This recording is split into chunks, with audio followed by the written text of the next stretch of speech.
Hola, soy el doctor Omar López Medina, intensivista pediátrico y director de ARDIC. Muchos de nuestros pacientes afectados por el autismo se encuentran afectados secundariamente por PANS-PANDAS. La relación entre el autismo y el PANS-PANDAS es un área de investigación y discusión clínica en curso. Hay que considerar algunos puntos claves. Uno de ellos es que puede haber una superposición de algunos síntomas entre el autismo y los síntomas de PANS-PANDAS. Ambas condiciones pueden implicar cambios de comportamiento, ansiedad y alteraciones sensoriales. Sin embargo, son afectaciones con diferentes mecanismos subyacentes.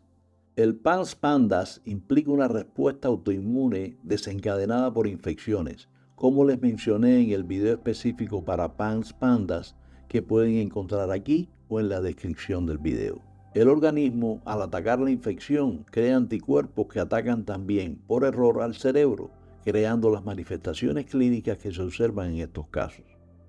Existen diferencias entre el inicio del PANS-PANDAS y el autismo.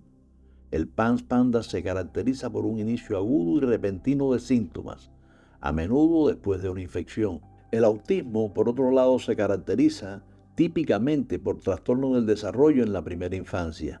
En el blog de ARDIC tenemos una publicación sobre las manifestaciones clínicas del autismo comparadas con el desarrollo de un niño neurotípico. Las dos condiciones también se diferencian en la evolución. Habitualmente en el PANS-PANDAS se produce una recuperación después de la crisis con un tratamiento adecuado. Si no es tratado, estas tienden a dejar secuelas neurológicas. En el autismo se observan cambios en la socialización, el habla y el comportamiento de diferentes magnitudes. Muchos de nuestros pacientes con trastorno del espectro autista tienen también asociado PANS-PANDAS, lo que hace más compleja la comprensión y el tratamiento de ambas entidades clínicas. Los enfoques de tratamiento son diferentes. El tratamiento para PANS-PANDAS a menudo implica abordar la infección subyacente y controlar la respuesta autoinmune. Los enfoques de tratamiento para el autismo son más amplios y pueden incluir intervenciones conductuales, terapias de apoyo, adaptadas a las necesidades del individuo. Tanto el autismo como los PANS-PANDAS son condiciones con una amplia gama de presentaciones.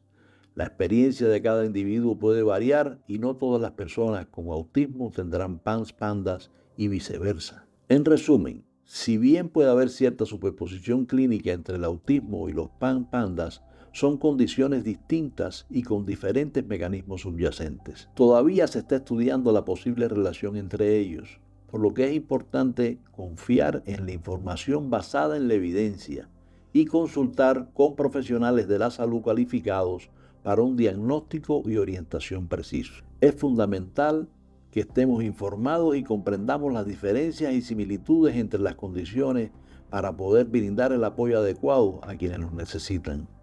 Recuerden que cada individuo es único y lo que funciona para uno puede no ser adecuado para otro. Por eso, siempre es esencial buscar orientación y apoyo profesional.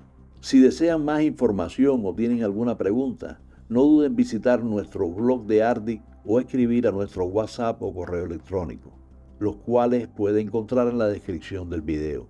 Agradezco su tiempo y atención. Soy el doctor Omar López Medina y les envío un cordial saludo. Hasta la próxima.